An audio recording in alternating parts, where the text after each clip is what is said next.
Om Swastiastu. Selamat sore pemirsa, apa kabar Anda sore hari ini? Semoga selalu dalam keadaan sehat di minggu pertama di tahun 2024. Saya Made Sekedar Karang, senang sekali bisa berjumpa kembali dalam dialog Harmoni Bali tentunya pada sore hari ini. Nah, pada sore hari ini kita akan berbincang-bincang mengenai salah satu, bisa dikatakan ini penyakit kanker yang dialami oleh setiap wanita. Nanti kita akan membahasnya bersama narasumber kita, yaitu bagaimana mengenal kanker endometrium. Sudah hadir Dr. KD Yudi Saspriana, spesialis SPOG, subspesialis onkologi. Beliau adalah konsultan kanker ginekologi. Om Swastiastu, Om dokter. Swastiastu, Apa kabarnya, dok? Baik. Sehat ya? Sehat. Walaupun agak telat Niki, selamat tahun baru juga ya, dok. Ya, 2024 Niki sendiri. Beberapa tahun 2023 ya sebetulnya kita pernah ketemu juga membahas sebuah topik juga. Hari ini kita akan membahas sebuah topik yang cukup bisa dikatakan ini juga sebuah penyakit yang harus diwaspadai oleh setiap wanita. Kenapa kita harus membahas kanker endometrium ini sendiri, dok, sore hari ini? Ya jadi begini, Bli. Makin ke sini ternyata angka kanker endometrium itu semakin meningkat ya, angka kejadiannya. Yeah.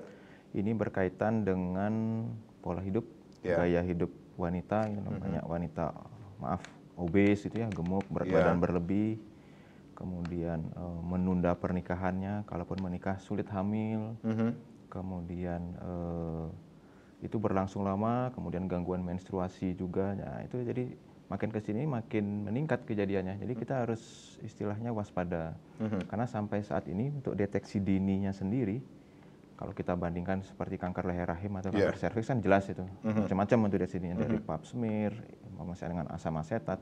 Sedangkan kanker endometrium itu belum ada yang bisa mengendalikan faktor risiko. Nah itu kita harus diingatkan masyarakat bahwa ada loh penyakit ini, bahayanya juga tidak kalah bahaya. Jadi supaya bisa, kalau ada faktor-faktor risiko nanti kita bahas nanti, bisa mewaspadai, bisa datang kontrol. Apalagi zaman sekarang kan ke fasilitas kesehatan itu bukan suatu hal yang sulit seperti itu. Baik, bisa dikatakan ini juga perlu kita waspadai, case-nya atau kasusnya cukup tinggi juga kah, dok? Iya betul. Jadi kalau kita lihat secara statistik dunia, kita lihat secara global dulu dunia, dia menempati urutan kedua dia.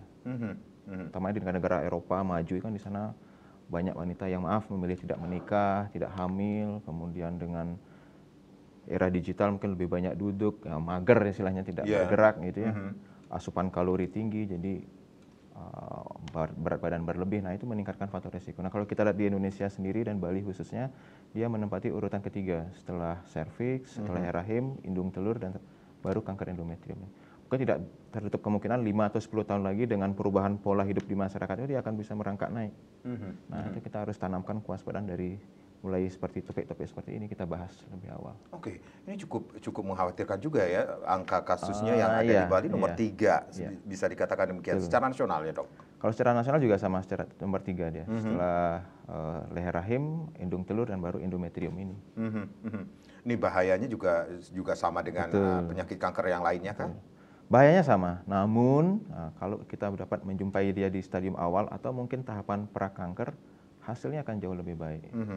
Karena kan kadang-kadang pada wanita usia reproduksi begitulah, di bawah usia 40, belum hamil, terkena kanker itu, kalau dia masih di stadium awal, masih bisa diobati dengan obat, dan masih bisa hamil, tentu saja dengan berbagai persiapan untuk kehamilannya begitu. Baik, Dokter KD, nanti kita akan bahas lagi tentang mengenal kanker endometrium yang disebutkan tadi. Ini cukup mengkhawatirkan juga ya, karena angka kasusnya cukup tinggi, baik itu secara nasional maupun juga di Bali ini sendiri. Harus ada hal yang perlu kita ketahui ketika datang ke pelayanan kesehatan. Kebanyakan mereka yang sudah mempunyai stadium harusnya sih ketika stadium awal mereka sudah harus care seperti itu ya. Baik, nanti kita akan bahas lagi mengenal kanker endometrium, dan nanti juga kami akan mengajak Anda untuk berpartisipasi di 0361-894-8400 dan juga di 0361-894-8401 untuk mengetahui apa itu sebenarnya kanker endometrium, kemudian bahayanya, faktor resikonya. Nanti dokter akan menjelaskan sesaat lagi.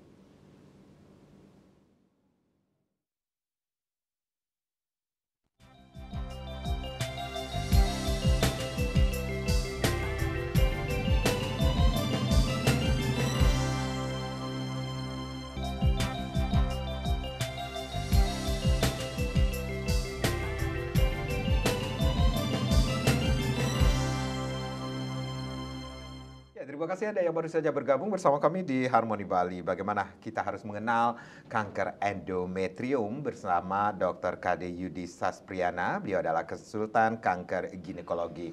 Sebelumnya nanti kami juga akan mengajak Anda untuk berpartisipasi nanti. Lainnya kami akan buka di 0361894800 dan juga di 0361894841. Seperti di awal tadi Dr. Kade mengatakan ini cukup memberi warning bagi kita bahwa angkanya cukup tinggi di Bali, kanker endometrium ini sendiri yang harus diwaspadai. Sebenarnya banyak juga yang mungkin masyarakat atau pemirsa Bali TV belum mengetahui sebenarnya apa yang dimaksud dengan kanker endometrium ini sendiri, kemudian di mana sih letak endometrium itu sendiri, Dok? Ya, baik. Jadi kanker endometrium menjadi tumor ganas yang berasal dari lapisan endometrium.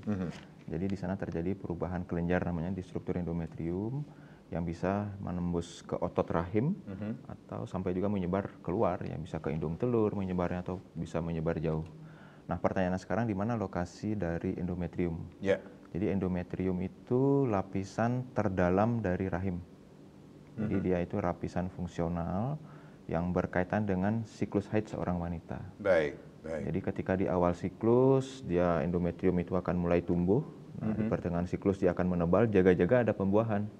Jadi sel sperma dengan sel telur bertemu, terjadi pembuahan. Nah, cikal bakal ini, hasil pembuahan ini akan menempel di endometrium. Nah, jika tidak ada kehamilan, tidak ada pembuahan, dia akan menipis. Nah, sering dengan turunnya hormon tadi, hormon estrogen, progesteron dia turun, nah akan menjadi darah haid. Nah, itu bisa kita lihat kita memiliki tayangan atau gambar ya. Dokter bisa jelaskan, Dok? Ya, secara skematik kalau kita lihat gambar yang di sebelah kiri, itu kan gambar lokasi dari rahim ya, di perut bagian bawah. Nah, kalau kita zoom, kita besarkan, nah itu ada rahim. Rahim itu ya secara sederhana seperti buah apokat. Nah, yang ditandai tanah warna kuning itu, nah itu lapisan endometrium. Jadi lapisan fungsional. Nah, ini yang bisa tumbuh menjadi tumor ganas. Nah, umumnya sebelum dia masuk ke tumor ganas, kalau dia sekitar 60-70% itu akan melewati tahapan prakanker namanya. Ada disebut sebagai hiperplasia atau penebalan. Ada yang sifatnya derajat berat atau yang atipik dan yang non atipik. Nah, itu yang harus kita kenali. Kalau kita bisa kenali dalam tahap ini, ya hasilnya akan lebih baik dibandingkan ketika dia sudah menjadi kanker. Nah, itu kurang lebih. Jadi memang ini gaungnya kalah dibandingkan leher rahim dan ovarium. Tapi kalau kita lihat makin ke sini dengan melihat perubahan gaya hidup wanita di mungkin hampir di seluruh dunia, serba era digital, serba praktis, serba instan semua, ya jadi akan bisa meningkatkan risiko terjadinya kanker endometrium ini. Baik.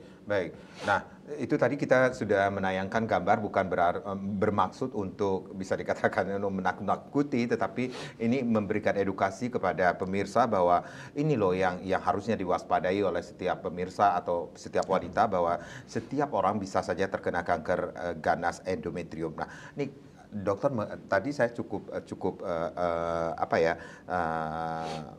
mengambil kesimpulan dokter kanker ganas, tapi biasanya kebanyakan mereka yang datang ke pelayanan kesehatan mereka sudah stadium tahap apa? Gimana sih, Dok, sebenarnya? Kalau kanker endometrium ini dia kebalikan dari kanker leher rahim ataupun kanker indung telur ya. Kalau leher rahim, indung telur itu datang pada stadium yang sudah lanjut ya. Stadium 3 atau stadium 2 akhir begitu. Kalau kanker endometrium itu awalnya stadium awal ya. Karena keluhannya itu khas ya, perdarahan. Kalau dia masih dia haidnya itu kacau dia. Kacau dia, haidnya banyak-banyak, lama-lama tidak terkendali begitu.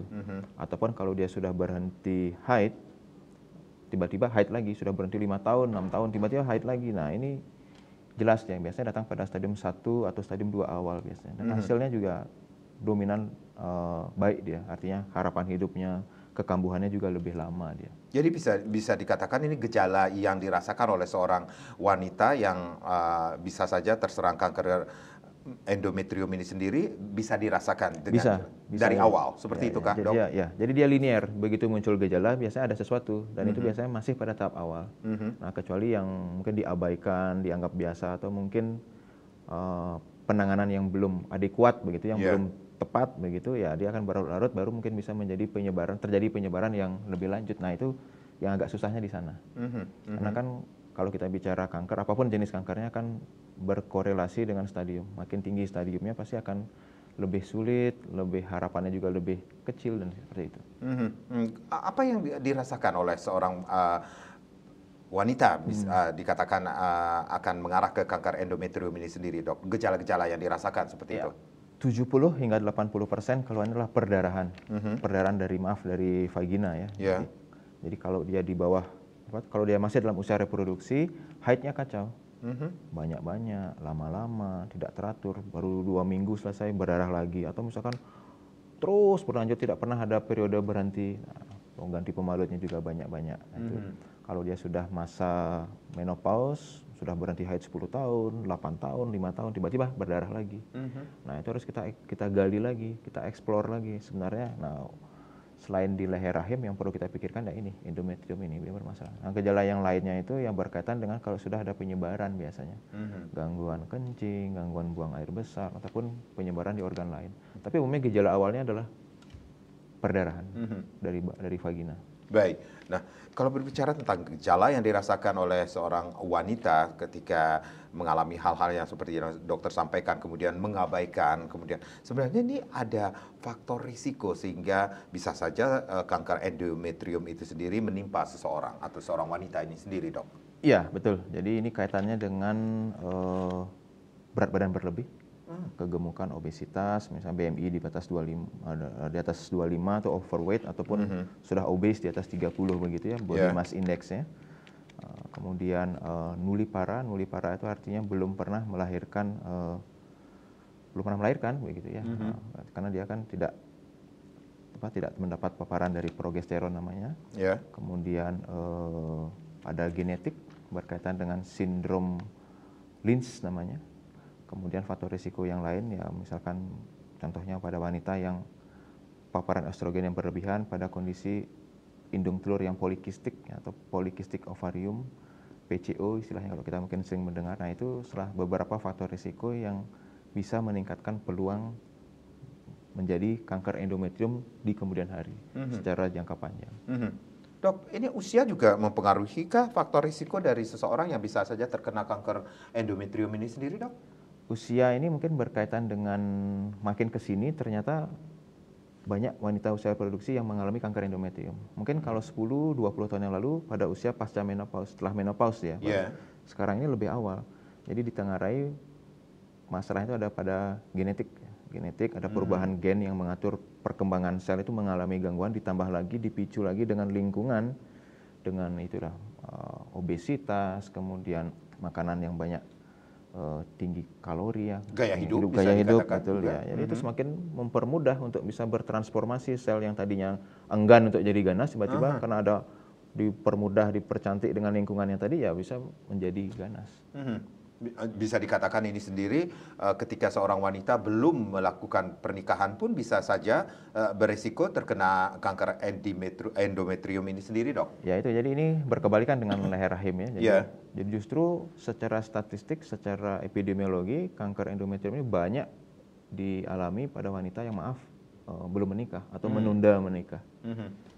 Jadi karena itu tadi, jadi nulipara tadi ya, belum pernah melahirkan dan seterusnya tadi. Ditambah lagi mungkin dalam perjalanan hidupnya itu ada gangguan haid dan sebagainya. Jadi intinya hormon estrogen namanya ya, yang akan memicu indung telur untuk menghasilkan sel telur, selanjutnya berdampak kepada rahim itu sendiri untuk di endometrium itu bermasalah. Jadi ya semakin mempermudah. Baik, ini kita berbicara tentang kanker endometrium yang bisa saja menyerang seorang wanita seperti yang dokter sampaikan. Seberapa bahayanya? Mungkin ketika seorang sudah divonis bahwa ini mengalami kanker endometrium ini sendiri akan mempunyai efek ke penyakit yang lainnya kah, atau mempunyai dampak yang lainnya yang akan dirasakan oleh wanita itu sendiri, Dok? Kalau dampak yang akan dirasakan berkaitan dengan stadiumnya. Kalau dia mungkin stadium awal, tidak terlalu banyak organ yang terkena. Jadi harapan hidupnya juga akan lebih baik. Jadi katakanlah stadium 1 begitu. Pasien bisa melewati 5 tahun setelah dia mendapatkan penanganan yang baik, yang cukup, ya besar, 90-92%. Artinya kalau ada 100 pasien stadium 1 sudah ditangani dengan optimal, 90 orang bisa melewati 5 tahun tanpa kekambuhan. Sisanya mungkin bisa kambuh, tergantung juga nanti jenis, ada namanya jenis selnya secara mikroskopis itu ya, secara histopatologi apa dan sebagainya. Jadi kalau stadium 2 itu mungkin sekitar 70%, stadium 3 itu lebih rendah lagi sekitar 60%, apalagi stadium 4-nya mungkin sekitar 30-40%. Berarti ada tipe-tipe dari kanker endometrium ini yang harus diketahui oleh masyarakat. Ya, jadi untuk istilahnya kita meramalkan gitu, meramalkan kira-kira pasien kita ini bagaimana responnya terhadap pengobatan, nantinya risiko kekambuhan itu nanti ada tipe yang berkaitan dengan estrogen murni, ada yang tidak berkaitan dengan estrogen. Nah, justru yang bahaya ini yang tidak berkaitan dengan estrogen karena dia risiko kekambuhannya lebih cepat. Jadi tidak mesti kalau yang tipe 2 atau yang tidak berkaitan dengan estrogen ini pasiennya mesti gemuk begitu ya. Tidak menikah, tidak, bisa saja dia kurus, kemudian anaknya 4, 5, tapi endometriumnya bermasalah.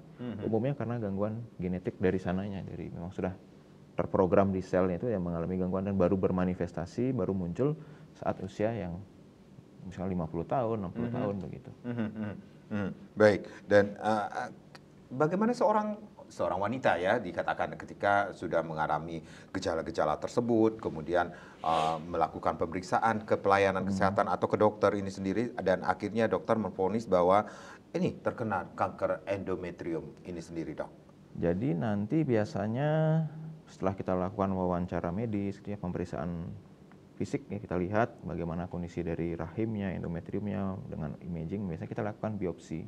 Kita ambil bahan dari lapisan endometrium ini, bisa dengan sederhana misalkan kuret atau dengan histeroskopi, kita menggunakan kamera, kita teropong ke dalam itu, kita ambil sampel, kita kirim ke laboratorium patologi anatomi, nanti dokter ahli patologi anatomi akan mengevaluasi di bawah mikroskop tipe selnya apa gitu ya.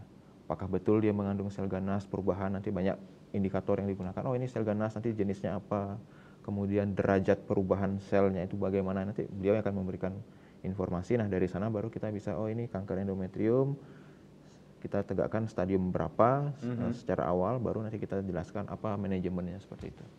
Seberapa lama seorang wanita ketika sudah melakukan pemeriksaan sehingga mereka bisa atau pasien itu mendapatkan informasi bahwa memang benar terkena kanker endometrium ini sendiri, Dok? Jadi kalau misalkan katakanlah hari ini di biopsi begitu, atau di histeroskopi dikirim ke lab, mungkin 3-4 hari kerja itu dia sudah keluar hasilnya. Atau mungkin beberapa center, beberapa lab bisa lebih awal dari itu. Jadi sudah bisa diinformasikan ke pasien dalam kontrol berikutnya, 2 hari atau 3 hari berikutnya kontrol, oh begini hasilnya. Kita udah bisa menjelaskan. Kita konseling berada pada stadium hasilnya begini, perubahan sel yang terjadi seperti ini, stadiumnya begini, kemudian langkah berikutnya pada kita udah bisa jelaskan. Jadi begitu diketahui bahwa seorang wanita ketika melakukan pemeriksaan dan diketahui hasilnya bahwa mungkin saja stadium, misalnya stadium awalkah atau stadium 1, 2, 3, entah apa itu namanya, dan penanganan juga berbeda-beda yang akan dilakukan? Betul, jadi penanganan itu akan mengikuti stadium dia. Tergantung juga nanti kondisi pasien, karena kan umumnya atau mungkin beberapa pasien datang itu kondisinya obes, ada bahkan severe obes. Pengalaman saya pernah dengan pasien berat 140 kilo, bayangkan 140 kilo dengan tinggi hanya 150 cm, sangat obes, yang secara teknik operasi juga akan sangat sulit ya. Jadi kalau seperti itu, walaupun dia berada stadium awal, kita mungkin bisa memilih terapi yang lain, pilihannya dengan radiasi, dengan sinar. Tapi secara standar kalau kita bicara stadium awal itu pilihannya adalah operasi. Jadi angkat rahimnya, kemudian setelah itu kita nilai hasil operasinya, apakah membutuhkan tambahan terapi sinar, biasanya tambahannya adalah radiasi sinar. Kalau sudah stadium agak lanjut, nanti sinar ini kita kombinasi dengan kemoterapi. Kemoterapi itu artinya nanti obatnya masuk melalui melalui pembuluh darah ya, dari cairan infus itu masuk. Nah, itu dikombinasi dengan radiasi. Seperti itu. Jadi haruskah diangkat rahimnya ketika sudah terkena kanker endometrium ini sendiri, Dok? Secara standar ya. Secara standar ya, berlaku harus. disuruh, tapi nah ada garis bawahnya, tapi pada wanita-wanita yang masih menginginkan fungsi reproduksi, misalkan pengen hamil lagi belum ada anak ya. Jadi bisakah hamil nantinya bisa. ketika seorang sudah divonis kanker endometrium? Bisa. Namun ada syarat yang harus berlaku. Artinya kita tidak melakukan pengangkatan hanya dengan pemberian obat saja. Nanti melihat jenis selnya, kemudian misalkan yang tadi estrogennya itu, kita pemeriksaan imunohistokimia, ada nanti reseptor estrogennya harus positif. Kemudian kita lihat derajat perubahannya diferensiasi namanya di lapisan epitel itu ya kalau dia baik, nah itu ada syaratnya kita beberapa syarat tadi. Kalau terpenuhi itu boleh. Nanti kita berikan obat, entah itu obat minum berupa sirup, tablet, nah itu bisa kita berikan. Baik, Dr. Yudi, nanti kita akan lanjutkan lagi bagaimana mengenal kanker endometrium. Pemirsa, di sesi berikutnya kami akan mengajak Anda, silakan Anda ingin bergabung atau Anda bisa bergabung nanti bersama kami di 0361894800 dan juga di 0361894801. Mungkin Anda atau famili Anda mengalami hal yang sesuai dengan topik kita pada sore hari ini atau mungkin seputaran ada hubungannya dengan topik kita pada sore hari ini, silahkan Anda bisa menghubungi kami dan Dr. Yudi nanti akan memberikan solusi yang terbaik bagi Anda. Kami akan kembali saat lagi.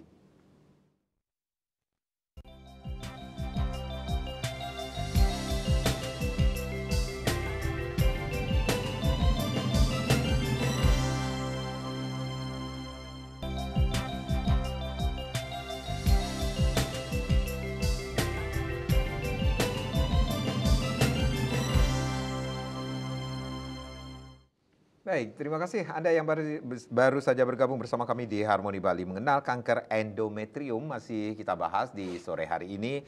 Masih bersama Dr. KD Yudi Saspriana, beliau adalah konsultan kanker ginekologi. Silakan Anda yang ingin bergabung bersama kami, line sudah kami buka di 0361894800 dan juga di 0361894841. Nah, ini kesempatan Anda untuk konsultasi bersama Dr. Yudi tentunya mengenai topik kita pada sore hari ini yaitu kanker endometrium atau mungkin Anda mempunyai permasalahan masih ada hubungannya dengan topik kita pada sore hari ini. Silakan nanti akan diberikan solusi yang terbaik bagi Anda dari Dr. Yudi tentunya. Dok, kalau kita berbicara tentang seseorang yang sudah divonis dengan kanker endometrium ini sendiri, kemudian adakah apa ya bisa dikatakan deteksi dini yang harus diketahui oleh para pasien atau para wanita agar lebih care lagi tentang kesehatan agar tidak terkena kanker endometrium ini sendiri. Deteksi dini kanker endometrium sendiri, Dok. Ya, Bli. Kalau bicara deteksi dini yang ideal untuk kanker endometrium sampai saat ini belum ada. Artinya betul-betul dikerjakan itu secara rutin akan bisa mendapatkan pasien dalam stadium awal itu belum ada. Tapi yang harus bisa kita kerjakan adalah melihat faktor risiko, Bli. Contoh, kalau dia obes, berat badan berlebih, gangguan haid, kemudian ada riwayat sebelumnya kanker payudara, dia mengkonsumsi beberapa jenis obat, misalkan jenisnya misalkan tamoxifen gitu ya, golongan SSRM itu, jadi ya kalau dia harus artinya rutin memeriksakan diri, paling tidak setahun sekali begitu, dievaluasi nanti lapisan endometriumnya seperti apa, atau pada pasien-pasien dengan kencing manis, gitu, diabetes mellitus atau hipertensi, itu baiknya, idealnya ya mengunjungi dokter kandungan terdekat itu atau rumah sakit terdekat itu tiap tahun begitu dievaluasi, karena itu meningkatkan risiko untuk bisa menjadi kanker endometrium. Nah, kalau deteksi dini sendiri sampai saat ini modalitas yang ada, entah itu imagingnya dengan ultrasonografi, MRI, maupun pemeriksaan panel-panel tumor marker dari darah itu belum ada yang memuaskan. Artinya memuaskan dalam arti, oh kalau ini begini bisa menemukan, belum tentu. Nah, jadi kita kembali ke faktor risiko. Jadi kita harus lihat ada tidak faktor risikonya. Termasuk nanti ketika klinisi, dokter bertugas melihat hal-hal tadi ya harus bisa mewaspadai ada risiko. Karena trennya makin ke sini endometrium ini, kanker endometrium ini tampaknya mungkin mulai merambat naik. Karena sangat linear sekali dengan kondisi kekinian saat ini. Artinya dengan ya itu ya serba instan, apa-apa tinggal pesan via aplikasi, sistem kerja yang hanya duduk, kemudian ya itu meningkatkan peluang menjadi kanker endometrium. Jadi bahkan seorang wanita yang sudah menopause pun harus waspada terhadap kanker endometrium ini sendiri, Betul, Dok? Betul. Terlebih yang tadi saya sampaikan ada faktor risiko kencing manis, tekanan darah tinggi, pasien obes, nah itu harus kita. Walaupun secara teoretik ada tipe yang tidak berkaitan dengan hal ini, yang itu tipe 2 tadi yang tidak berkaitan dengan estrogen yang saya sampaikan tadi. Jadi ya yang penting kalau ada sudah pasca menopause, ada perdarahan atau paling tidak ada dirasakan hal yang kurang baik, keluar cairan berbau begitu maaf dari bawah, ya harus segera diperiksakan. Oke, baik. Tadi juga dokter mengatakan ketika lebih awal memeriksakan diri, ketika gejala-gejala itu sudah dirasakan, itu penanganannya juga akan berbeda ketika seseorang sudah divonis stadium lanjut, bisa dikatakan demikian. Berarti ada hal juga yang harus diketahui bahwa pengobatan pun bisa akan berbeda ketika stadiumnya berbeda juga, dok. Betul. Seperti apa, dok? Jadi secara garis besar untuk kanker endometrium dia meliputi operasi. Operasi ini nanti mengangkat rahim, kemudian indung telur, kemudian ada namanya istilahnya kelenjar getah bening dan seterusnya. Kemudian yang kedua nanti radiasi. Radiasi ini bisa radiasi luar dan radiasi dalam. Yang ketiga kemoterapi, baik kemoterapi yang berdiri sendiri dengan jenis obat tunggal maupun kombinasi. Kemudian ada imunoterapi, kemudian ada terapi target, kemudian ada juga terapi hormonal. Nah nanti kapan kita memilih senjata-senjata yang ada ini tergantung itu tadi, tergantung stadiumnya, tergantung jenis selnya, tergantung kondisi pasien. Seperti saya jelaskan tadi, kalau dia tidak memenuhi syarat untuk pembedahan, misalkan pasien dengan sindrom metabolik, gula darahnya kacau, yang berdampak ke jantung, kemudian ada gangguan fungsi ginjal, ada gagal ginjal kronik, dia rutin dilakukan cuci darah, tapi sekarang datang dengan kanker endometrium, ya kan tidak mungkin kita paksakan operasi karena tidak memenuhi syarat. Ya kita pilih terapi yang lain, yaitu dengan yang tadi misalkan dengan radiasi, atau kita berikan terapi hormonal dan seterusnya. Seperti itu. Jadi apa yang harus didahulukan ketika seorang pasien datang dengan memiliki penyakit penyerta juga, dok? Apakah penyakit penyertanya dulu dikendalikan ataukah memang langsung ke kanker endometriumnya yang ditangani, seperti itu, dok? Ya, jadi biasanya kita sinergis. Nah, kalau kita lihat penyakit yang menyertai atau istilahnya komorbidnya itu masih bermasalah, ya kita bereskan dulu. Karena terapi itu tidak akan mampu baik kalau komorbidnya masih misalkan gula darahnya masih tinggi, gitu ya, masih tekanan darahnya masih belum terkontrol, ada masalah di jantung, itu sambil kita nanti obati keluhan yang ada. Apa keluhannya itu kita berikan penanganan. Namun kalau ini sudah terkontrol, baru kita memikirkan terapi definitifnya seperti apa. Tergantung juga nanti stadiumnya berapa. Kalau udah stadium lanjut, ya kita nggak ngoyo lagi. Udah misalnya stadium 4 begitu, udah penyebaran ke hati, udah penyebaran ke tulang begitu, ya kita tidak ngoyo lagi. Ya kita sesuaikan dengan kondisi yang ada, kemudian sesuaikan dengan harapan pasien, kemudian sesuaikan dengan fasilitas dan sarana yang ada. Jadi berbicara tentang kanker itu kita tidak bisa letterleh harus begini, tapi kita melihat secara komprehensif pasien itu secara seutuhnya. Apa yang harapan pasien, tergantungnya gitu, stadium dan sebagainya. Baik, tergantung stadium, kemudian penanganannya dari beberapa pengobatan yang dokter sampaikan, baik itu operasi, kemudian radiasi, dan yang lain-lainnya itu sendiri. Ini berarti pasien juga mempunyai hak untuk memilih apa yang harus dilakukan, atau memang ini keputusan dari dokter. Ini harus dilakukan seperti ini, seperti itu, dok. Ya. Jadi kalau makin ke sini dengan era keterbukaan informasi, setelah kita jelaskan diagnosis, kita jelaskan terapi standar seperti apa. Standar ini mengacu kepada panduan praktek yang ada maupun secara panduan di dunia yang berlaku. Kemudian nanti di sana akan ada mungkin diskusi dengan pasien. Jadi harapan pasien seperti apa. Misalkan dia hamil kan pasti keluar dari pakem, dari standar yang ada. Jadi ya kita jelaskan, oh bisa dengan syaratnya begini. Atau misalkan datang stadium lanjut, oh kira-kira pasien ini bisa untuk operasi, tapi pasien usianya sudah 74 tahun, penyakitnya lumayan banyak. Ya nggak mungkin kita pastikan, oh ini harus operasi, ya juga salah. Juga artinya kurang pas lah begitu ya. Jadi kita harus bisa meramu semua data itu dengan baik. Yang terpenting adalah kita jelaskan apa opsi-opsinya itu. Dengan zaman era sekarang ya pasien bisa cari, ya searching, ya googling itu udah bisa ketemu. Ya. Kunjungan berikutnya udah bawa banyak pertanyaan. Oh, dok, saya dengar ini, terapi target, macam-macam. Itu sah-sah saja. Jadi ya kita jelaskan manfaat. Jadi prinsipnya terapi kanker itu dikerjakan kalau memiliki manfaat untuk memperpanjang hidup. Itu kata kunci. Karena kalau dia tidak memiliki manfaat, misalkan operasi kalau tidak ada manfaatnya, hanya menambah risiko begitu, belum selesai operasi 2-3 bulan sudah meninggal, dan buat apa? Jadi kita harus betul-betul rasional memilih terapi. Tapi biasanya yang paling sering dilakukan adalah terapi kanker yang mana ini, Dok? Yang harus sesuai dengan kondisi dari pasien itu sendiri kah? Ya, sesuai dengan kondisi. Biasanya kalau untuk kanker endometrium secara apa istilahnya, secara inisiasi gitu, secara permulaan awal itu biasanya operasi kita pilih. Selalu. Apakah dengan harus dengan operasi itu sendiri, Dok? Tidak selalu, kata selalu mungkin kurang pas ya. Jadi inisiasinya harus operasi, tapi nanti ketika kita memilih operasi kita lihat memenuhi syarat nggak untuk operasi, ada manfaatnya nggak operasi misalkan pada stadium lanjut. Karena begini, obat-obatan radiasi, bukan obat-obatan, radiasi, kemoterapi itu kalau dia tumornya masih banyak, masih besar begitu, kurang efektif juga. Yang ada nanti lebih banyak efek sampingnya. Jadi kalau memang memungkinkan kita angkat dulu, baru kita tambahkan. Atau kalaupun dia stadium awal, ya memang jawabannya dioperasi dulu untuk mengurangi, meminimalkan efek samping kalau diberikan radiasi. Kalau bisa ya hanya operasi saja, setelah itu hanya observasi saja begitu. Jadi apa yang harus syarat-syarat yang harus dipenuhi oleh seorang pasien ketika akan dilakukan operasi itu sendiri, Dok?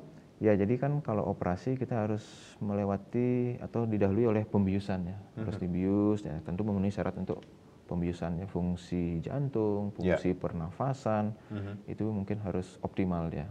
Karena seringkali pasien kanker endometrium itu komorbidnya banyak yang tadi yang beli sampaikan, penyertanya banyak. Pengalaman itu ya jantungnya bermasalah, karena dia hipertensi lama, jantungnya bermasalah, kencing manis lama, ginjalnya bermasalah. Nah itu harus kita lihat dulu, memenuhi syarat tidak untuk operasi. Walaupun dia stadium awal, kalau dia memang tidak memenuhi syarat, ya tidak mungkin kita paksakan operasi.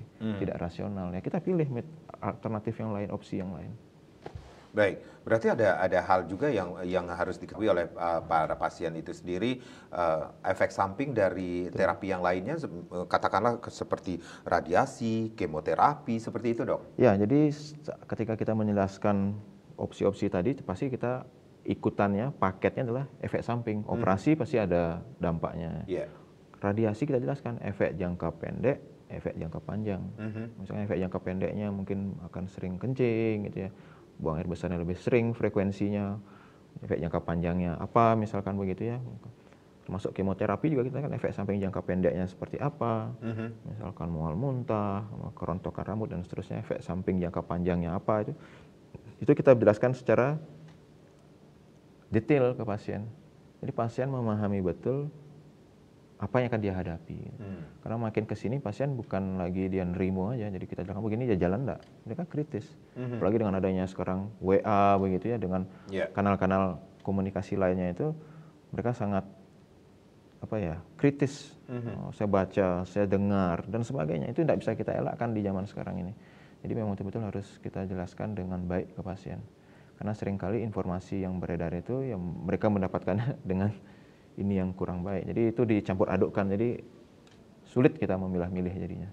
Jadi betul-betul harus kita jelaskan secara detail. Ya, Dokter Yudi, dari beberapa terapi kanker yang dokter sampaikan tadi, kemudian sang pasien pun sudah terkena atau divonis kanker endometrium ini sendiri sesuai dengan stadiumnya sendiri, kemudian dari stadium yang sudah disandang oleh para pasien ini sendiri, berarti ada terapi kanker juga sesuai dengan stadium mereka kah, atau memang bisa dipilih terapi itu sendiri, Dok? Jadi dia akan mengacu hal pertama yang jadi pertimbangan stadium memang betul beli. Stadium, nanti ada pertimbangan-pertimbangan lain juga banyak, ya. Tipe selnya, kemudian apa istilahnya itu adalah kondisi pasien. Tapi kalau kita melihat memang panduan, artinya yang jadi kita pertimbangan paling atas itu stadium. Dari stadium awal katakanlah stadium 1, 2 begitu. Atau stadium 3 mungkin masih bisa dipertimbangkan, yaitu pilihan pertamanya memang operasi. Operasi nanti akan diikuti mungkin oleh radiasi, tergantung hasil temuan, kan itu yang diangkat semua tuh, dikirim ke lab, nanti dibaca lagi ya, kita itu tambahannya tergantung itu. Memang kalau stadiumnya sudah lanjut, katakanlah stadium 3 yang akhir atau stadium 4, operasi mungkin tidak menjadi pilihan. Jadi kita bisa memilih alternatif yang lain. Karena sekali lagi untuk kanker endometrium ini pada stadium yang lanjut itu dia dinamis. Dinamis maksudnya? Artinya tidak mesti harus katakan operasi begitu, tidak, atau harus radiasi, tidak. Banyak pertimbangan. Itu tadi umumnya pasien kanker endometrium itu penyertanya banyak dibandingkan penyakit kanker leher rahim gitu ya, atau indung telur. Dia masalah sistem metabolik namanya itu harus kita jadi pertimbangan. Karena kalau dengan kondisi yang kurang baik, yang tidak mungkin kita paksakan kemoterapi, tidak mungkin kita paksakan radiasi, apalagi operasi. Nah, kita harus bijak gitu ya, menentukan mana yang kira-kira pas. Berapa kali sih mereka harus melakukan terapi kanker ini sendiri, Dok? Untuk terapi apa ini, radiasi? Iya. Misalnya radiasi, kemoterapi, seperti itu, Dok? Adakah harus sekian radiasi seperti itu, Dok? Ada.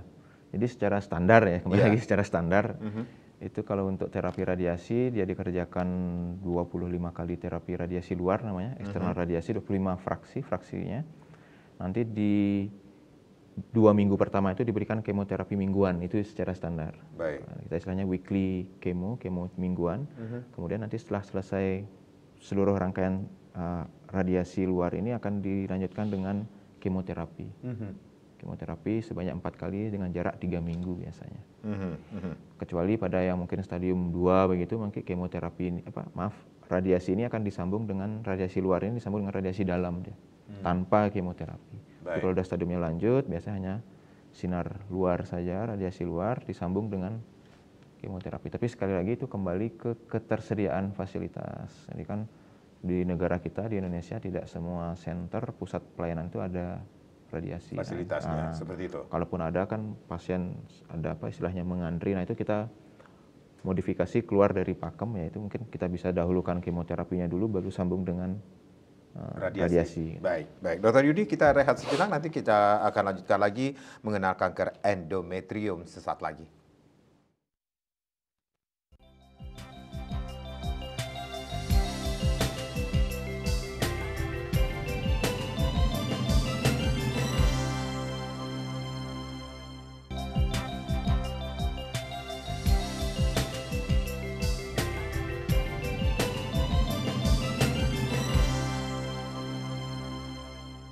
Kita masih di Harmoni Bali mengenal kanker endometrium, masih kita bahas bersama Dr. KD Yudi Saspriana. Beliau adalah konsultan kanker ginekologi. Silakan Anda yang ingin bergabung, lain masih kami buka kesempatan Anda untuk berinteraksi di 0361 894 8400 dan juga di 0361 894 8401. Sudah banyak juga yang disampaikan oleh Dr. Yudi tentang kanker endometrium ini sendiri.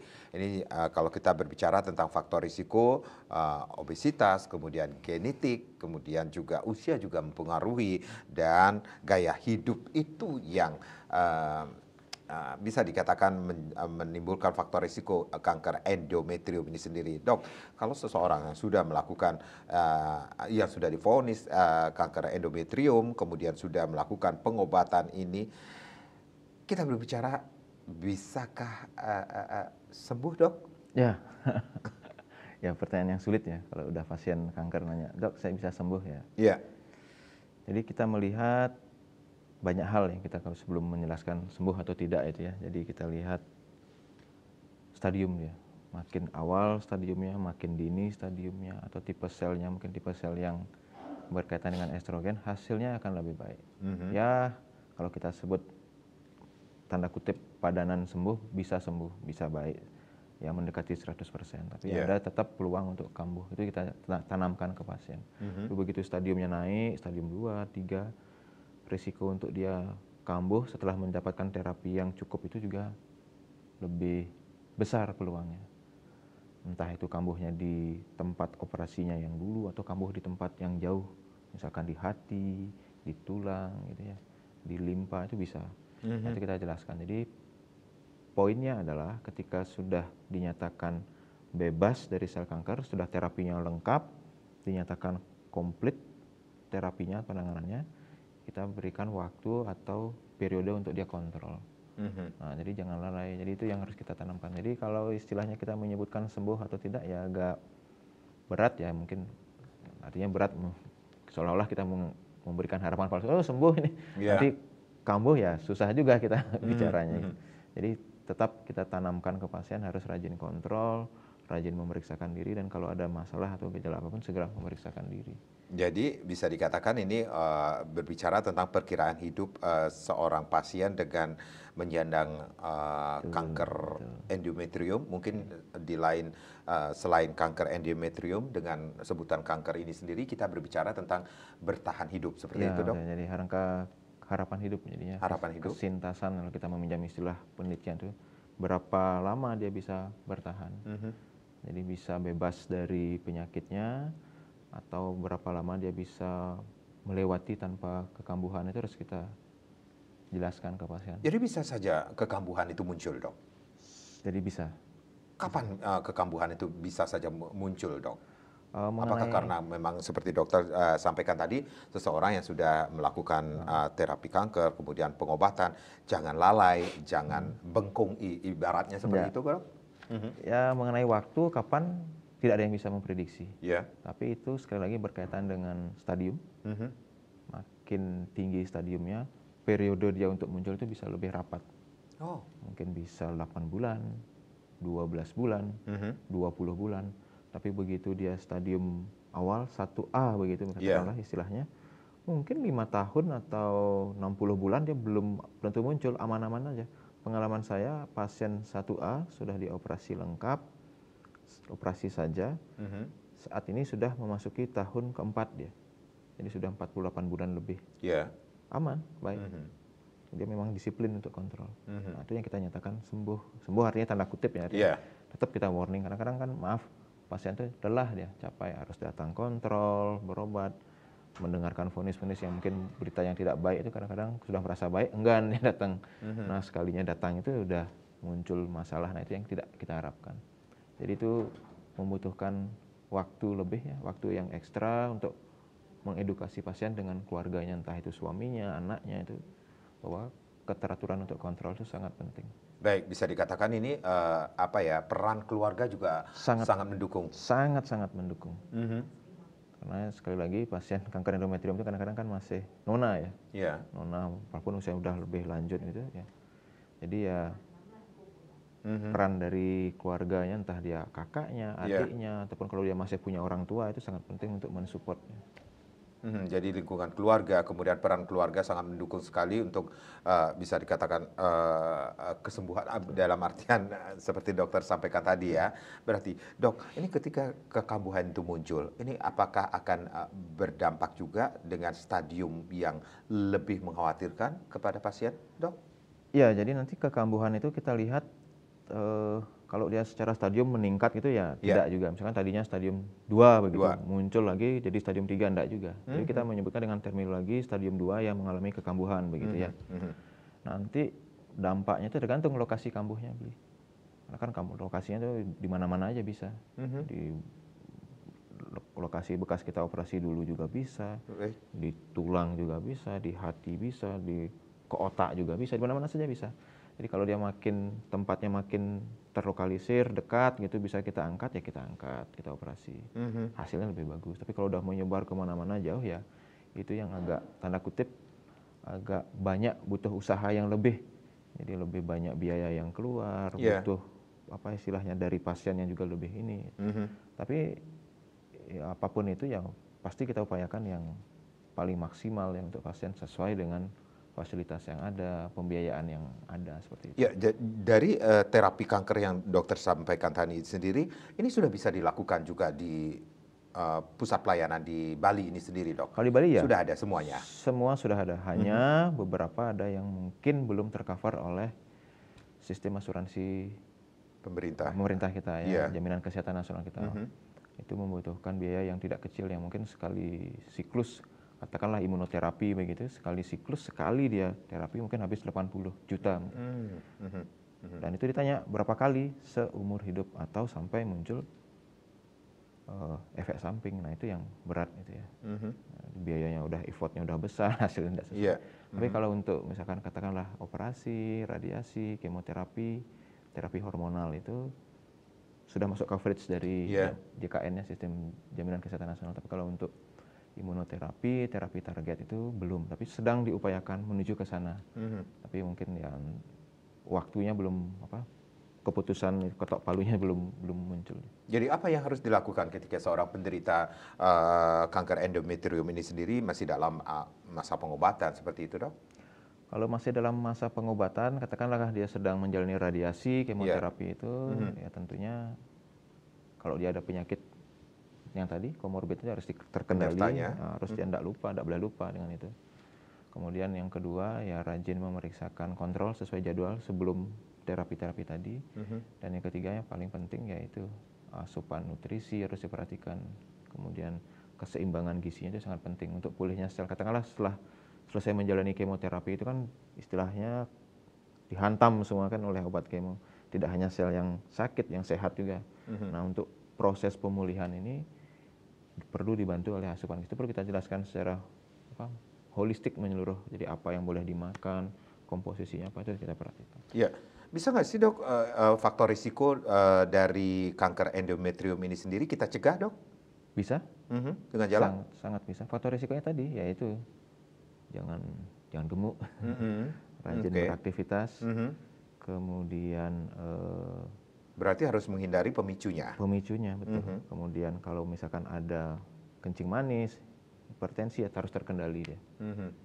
Harus betul-betul disiplin berobat. Nah, kemudian faktor risiko lain kalau memiliki payudara begitu misalkan, atau memiliki keluarga, misalkan bibi atau adik begitu dekat-dekat dengan kanker payudara, ada kanker ususnya juga, yang mana anggota keluarganya ini munculnya di bawah usia 40 tahun, harus rajin memeriksakan diri si wanita ini. Gitu. Katakanlah dia punya paman yang punya kanker usus, munculnya di usia 39 tahun begitu, atau punya bibi muncul kanker payudara usia 40, sedangkan dia sendiri usianya 31. Kemudian dia ada obes begitu, belum menikah, kemudian gangguan haid. Nah, itu kita bisa kendalikan faktor risikonya tadi. Jadi betul-betul harus istilahnya komprehensif. Baik, Dr. Yudi, ada yang ingin disampaikan kepada pemirsa Bali TV sehubungan dengan topik kita pada sore hari ini, yaitu kanker endometrium ini sendiri, Dok? Ya, jadi kanker endometrium ini mulai menapak, mulai meningkat. Kemudian yang paling penting kita harus wanita-wanita, kami ajak atau saya pribadi mengajak untuk waspada ya. Mulai terapkan pola hidup yang baik ya, sehat gitu ya. Rajin berolahraga, asupannya kalau bisa tidak hanya yang tinggi kalori saja, dikombinasi dengan ada protein, vitamin dan seterusnya. Dan yang terakhir, kalau ada keluhan ataupun faktor risiko yang tadi ya segera memeriksakan diri. Kata kuncinya adalah harus sadar ya, harus aware begitu bahwa saya ada begini-begini, harus segera periksa. Itu saja. Dan pastinya ini harus hindari faktor risiko yang bisa memicu kanker endometrium itu sendiri ya, Dr. Yudi. Dr. Yudi, terima kasih sudah sharing. Mudah-mudahan apa yang kita berbicarakan pada sore hari ini memberikan manfaat bagi pemirsa Bali TV, khususnya bagi Anda yang saat ini sudah menyaksikan kita dari tadi ini. Saya Madi Sukadanegara mengucapkan terima kasih. Kita berjumpa lagi di lain kesempatan. Sampai jumpa. Om Santi, Santi, Santi Om.